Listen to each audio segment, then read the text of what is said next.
Shalom, shalom, Yasharal. I hope all is well. So part 2, I'm going to make this one short though. I apologize for that being so long and for my reading last night. I had stared at the word so long that my eyes were literally sore from reading it, and mainly because the only scripture I have is on my phone, so I'm constantly staring at my screen. I need to get a hard copy sometime soon, hopefully. But we left off. I didn't read Obadiah, but just to show you real quick and to give more praise, honor, glory, and esteem for all the wondrous things Abba Yahuwah, the Most High, our wonderful Creator, our righteousness does for us, for revealing what His Word really means and what it's talking about. I'm going to show you a little more of it, to show you how Obadiah is talking about the same thing. Job is talking about the same thing. Song of Songs, Psalms, Proverbs, all of it. And it's all about His secret. It's all in there. Well, let's read this real quick. Obadiah, the vision of Obadiah. This is what the Master Yahuwah said concerning Edom.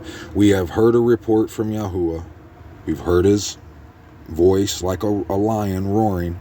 And a messenger has been sent among the nations, saying, Arise and let us rise up against her for battle.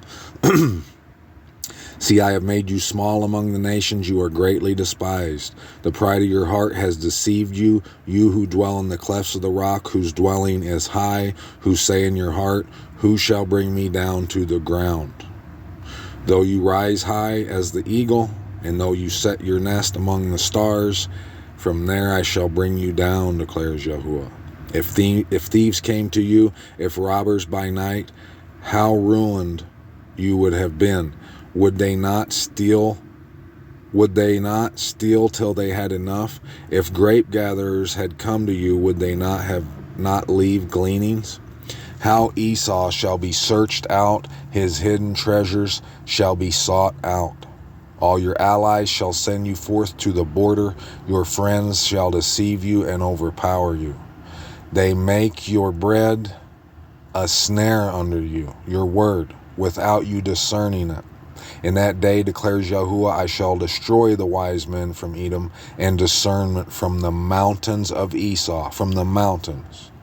Are you seeing? Now, you should see by the last video, and if you've been reading, how all these words have come to life now. They spring forth because it's the living word. And you see that he didn't just say the mountains of Esau just to say it. He said that so you would know what you are to discern. You are to discern from the mountains of Esau.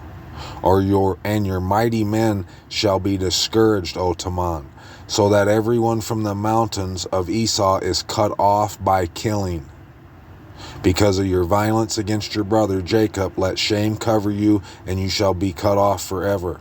In the day that you stood on the other side, in the day that strangers took captive his wealth, when foreigners entered his gates and cast lots for Jerusalem, you also were like one of them. And you should not have looked on your brother's day in the day of his estrangement, nor rejoiced over the children of Yehudah in the day of their destruction, nor made your mouth great in the day of distress, nor have entered the gate of my people.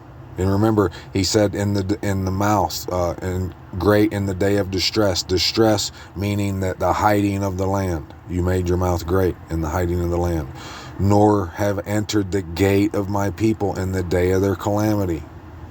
Nor looked down on their evil in the day of their calamity, nor have seized their wealth in the day of their calamity, nor have stood at the parting of the way, at the parting of the way, like you come this way, don't go find the real set apart place, come over, this is the set apart place, come over here, where you'll be cut off like a fugitive.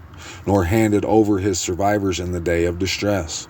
For the day of YAHUAH is near upon all the nations. As you have done, it shall be done to you. Your reward shall come back on your own head.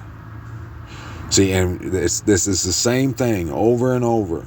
All descriptions of the imposter, all descriptions of the set-apart place, all descriptions of the secret of the Most High. For you have drunk on my set-apart mountain. Drunk what? Drunk wine, new wine. We've seen that the new wine shall be, the mountains of Yehuda shall drip with new wine. That means the joy when you see, now that you see you've been lied to, yes, we mourn and we weep over that, but we see the set-apart place. We see that we are to leap like stags, like deer, and sing, come break forth in singing. That's that new wine. But he's saying that they drunk that wine on his set-apart mountain. So do all the nations drink continually, all of them. They all either lie about where the set-apart place is, or they don't care about it. And they shall drink and shall swallow. They shall be as though they have never been. But on Mount Zion there shall be an escape. An escape. So if you're still someone that's don't believe that you have to go there in this time, and you should know, if you're a true lover of the word, you live by every word that comes from the mouth of the Most High. You should know that you should see that this is the secret, and that it has ended because I'm telling you about it. There's other people talking about where the land is. I haven't seen anyone see it in the word like we are, but the secret's ended. So you should see that we're in that time. You shouldn't, if you're still thinking that you can live out your day in Egypt or wherever you are, and you can ride this deal out and survive, you're wrong. The escape. What are they escaping from? You've seen how the land of Babel is going to be destroyed, the land of Egypt. There won't be nothing left.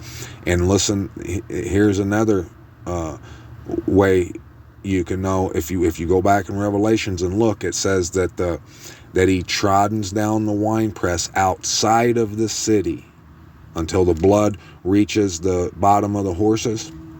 He says that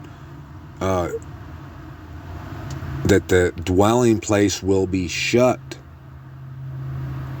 You see, you have to go. And they shall be set apart, and the house of Jacob shall possess their possessions. And the house of Jacob shall be a fire, and the house of Joseph a flame, but for the house of Esau for stubble. And they shall burn among them, and they shall consume them, so that no survivor is left of the house of Esau, for YAHUAH has spoken. And they shall possess the south with the mountains of Esau, and low country with the Philistines, and they shall possess the fields of Ephraim, and the fields of Samaria, and Benjamin with Gilad. And the exiles of this host of the children of Yasharal possess that of the Canaanites as far as the Seraphath, and the exiles of Jerusalem who are in Sepharad possess the cities of the south. And Savior shall come to Mount Sion to judge the mountains of Esau, and the reign shall belong to YAHUAH. Now look, I'm not going to keep reading, but you can, even in Micah, this is what Micah's about. YAHUAH from his set apart Hakal. For look, YAHUAH is coming out of his place, and he shall come down and tread on the high places of the earth. See? And the mountains shall melt under him. Ain't it amazing how we see the meanings of these words? Before, I used to think of this fantastical dream that when he come down, that the mountains would literally just melt. That's not what he's saying. He's saying that the lie will melt, and that he'll tread those lies where they've told you the set apart place is. And the valleys be cleft as wax before the fire, as water poured out down a steep place, as the truth pours out. It's going to be made evident to you.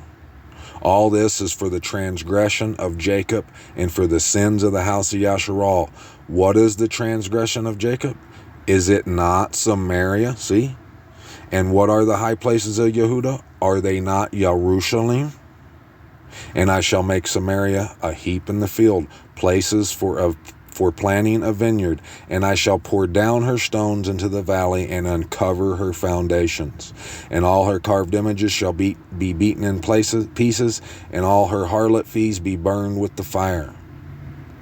And all her idols I shall lay waste, for she gathered it from the harlot fee of a whore, and they shall return to the harlot fee of a whore. So anybody who's still hook, line, and sinker on that deal, on those lies, you're going to be burnt up. You're going to be gone. Because of this, I lament and howl. I go stripped and naked. I make a lamentation like jackals and a mourning like ostriches. See, and there's a reason he says jackals and ostriches. It's to let you know where the false place is. It's more description. For her wounds are incurable, for it has come to you. It has come to Yehuda. It has come to the gate of my people, to Jerusalem. Do not declare it in Gath. Weep not at all in Beth Aphron.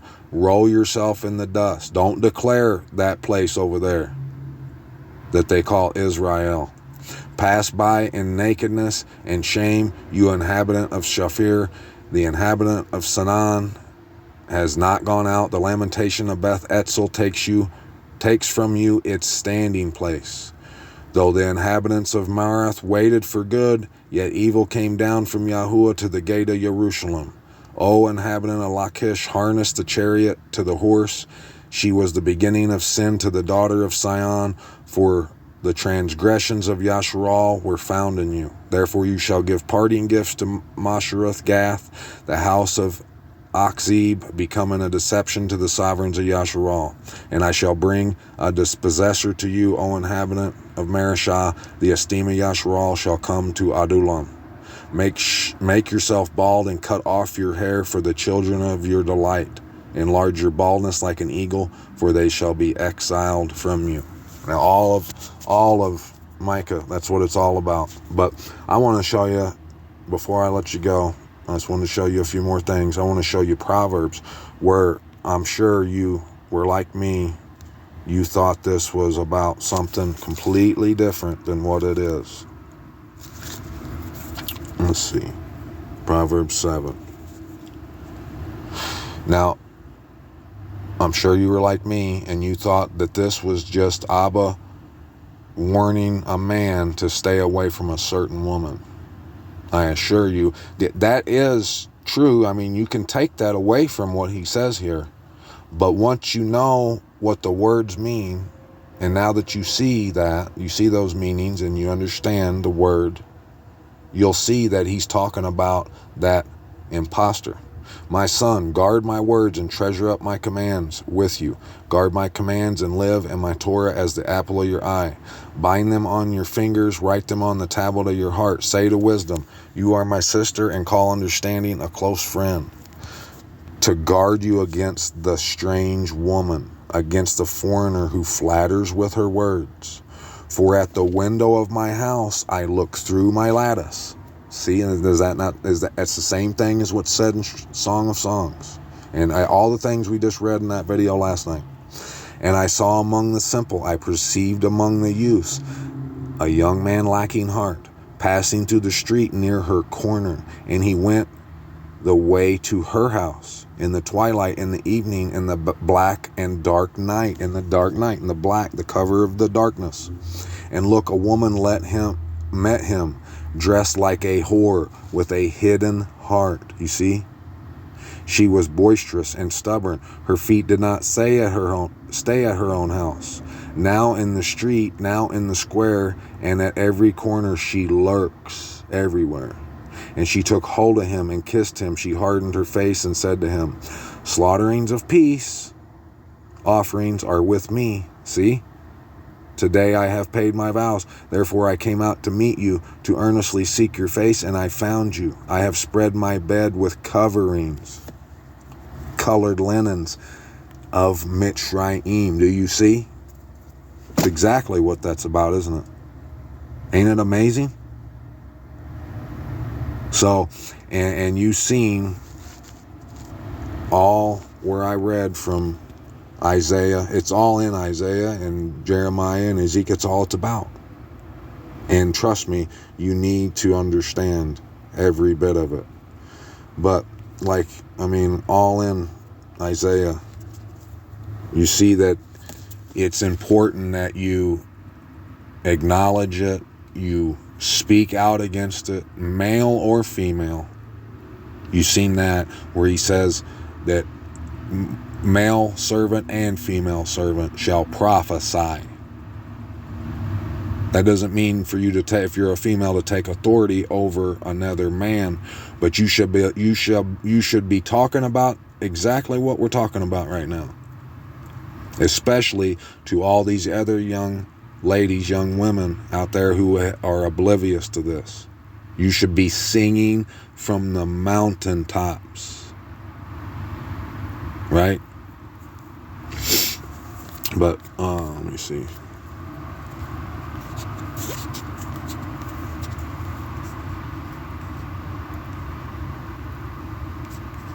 I think we read that one last night. There's one more I wanted to show you. Oh, I was going to tell you too that every time, like I said, every time it mentions singing or song, it's talking about what I just said 10 seconds ago. And every time you see the phrase leap like a deer or a gazelle, that means that's symbolic for you getting your butt on the highway and going to the set apart place. It's just like those things all have meaning. Just like whenever you see him, it say he roars like a lion. It's the same thing. Let me see. I think it was 62.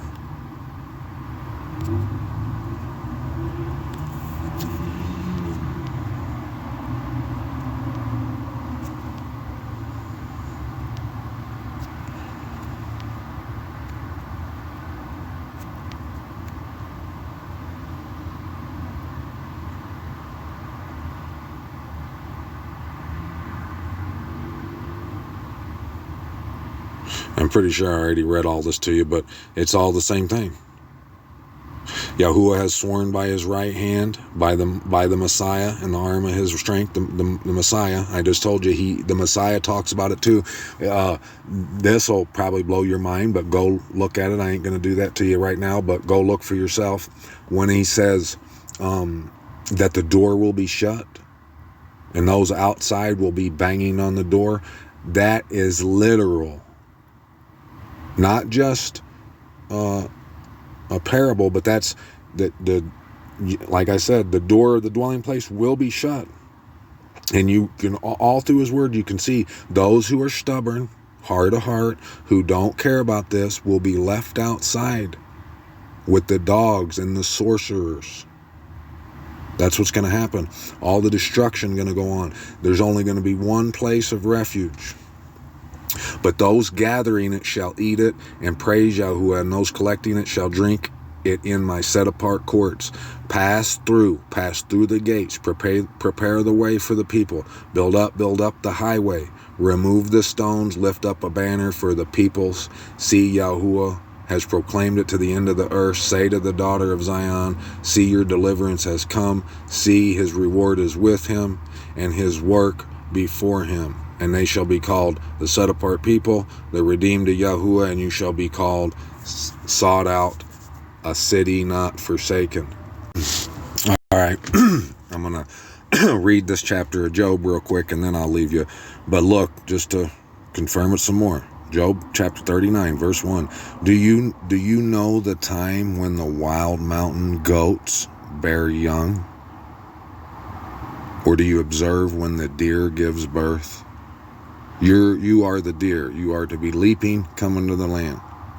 Do you number the months they complete? 42 months. Or do you know the time when they bear young? They bow down, they bring forth their young, their labor pains are ended. Their young ones are thriving. They grow up in the field, they shall leave and shall not return to them. Who set the wild donkey free? Who loosed the bonds of the wild donkey? Whose home I have made the desert, and the salt land his dwelling. He laughs at the commotion of the city. He does not hear the shouts of the driver. The range of the mountains is his pasture, and he searches for all that is green. Would the wild ox be pleased to serve you, or spend the night by your feeding trough? If you bind the wild ox in the furrow and with ropes, would he plow the valleys behind you? Would you rely on his great strength, or would you leave your labor to him? Would you trust him to bring home your grain and gather it to the threshing floor? The wings of the ostrich, see, flap joyously, but they are not the pinions and plumage of a stork. She leaves her eggs on the ground and warms them in the dust.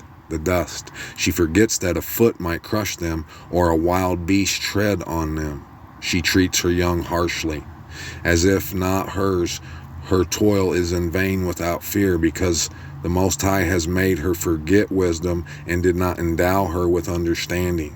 When she lifts herself on high, she laughs at the horse and its rider. Have you given the horse strength? Have you covered his neck with a mane? Would you make him leap like a locust? His splendid snorting is frightening. Splendid.